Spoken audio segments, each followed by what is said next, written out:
The first person signed up to speak is Teresa Davidson, here to speak on human trafficking.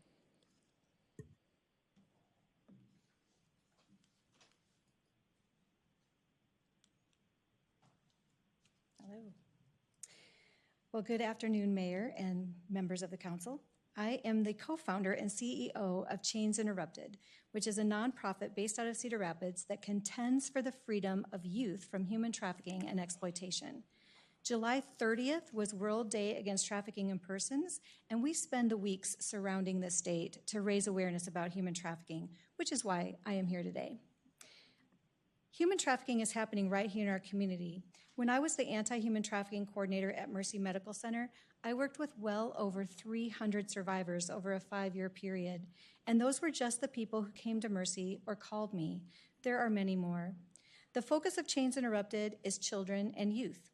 For kiddos under the age of 18, any commercial sex exchange of a minor is human trafficking by Iowa Code 710A.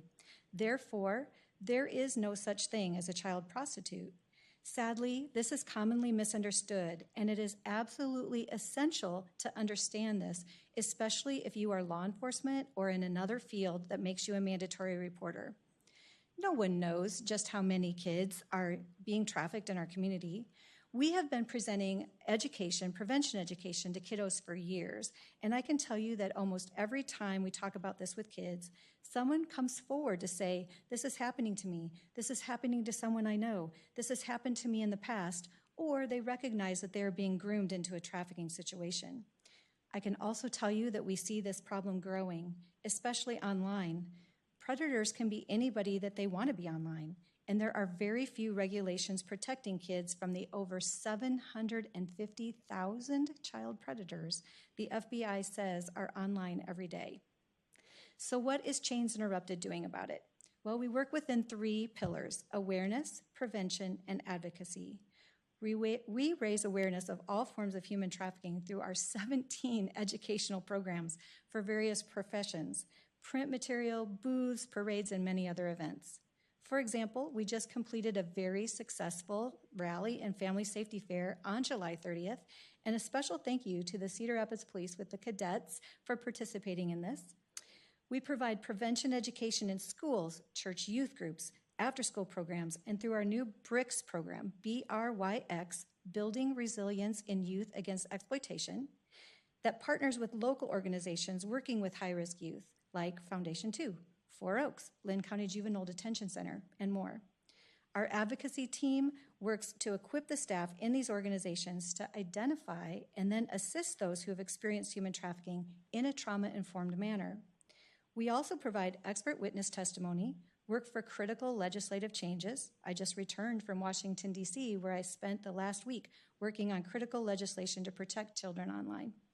And we strive to fill in the gaps as we can for organizations in our community as we all work together to end this heinous crime. So what can the city do about it? Well, sadly, no system in Iowa is fully ready to deal with all the issues of human trafficking. Not law enforcement, not the medical system, not schools, health and human services, mental health, judiciary, not one. It's a very complex issue that needs us all working together. We need training and policies in every system on how to recognize human trafficking and what to do if someone identifies something. This can and should include city assessors, housing services, city bus drivers, neighborhood services, parks and recreation, pretty much anyone who has the opportunity to observe people or the environment where trafficking could be taking place. Chains Interrupted has these trainings available, but so do many others. If you don't take training from us, please take it from someone. Our website, www.chainsinterrupted.com, has information on our training and other resources for you. And at this time, I'd really like to recognize the Cedar Rapids Police Department for the recent arrest of 2 people for potentially trafficking a minor child, and for several ongoing projects surrounding human trafficking. There's always more to do, but these efforts are appreciated. So what can the community do? Well, first and foremost, educate yourself on how to protect yourself and others in your life. Our website has a lot of educational resources for you to get started. You are welcome to come to many of our public presentations or our quarterly coalition meetings. Sign up for our newsletters. Be sure to share the information that you learn. Talk about it. Share it on social media.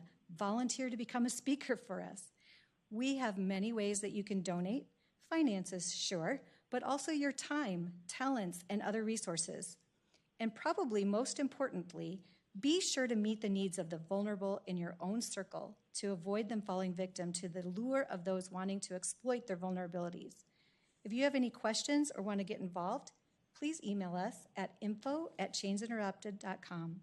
I will be here after the meeting if any of you would like to speak with me, and I really thank you for the opportunity today. Thank you. Thank you very much, Teresa. And that closes out our second public input period. City Manager Pomerantz, do you have any communications today? None today, Your Honor. All right, none today. Seeing no further business to come before the council, Councilmember Tyler Olson moves to adjourn, seconded by Councilmember Hager. All those in favor say aye. Aye. Those opposed say no. And the motion carries. We are adjourned.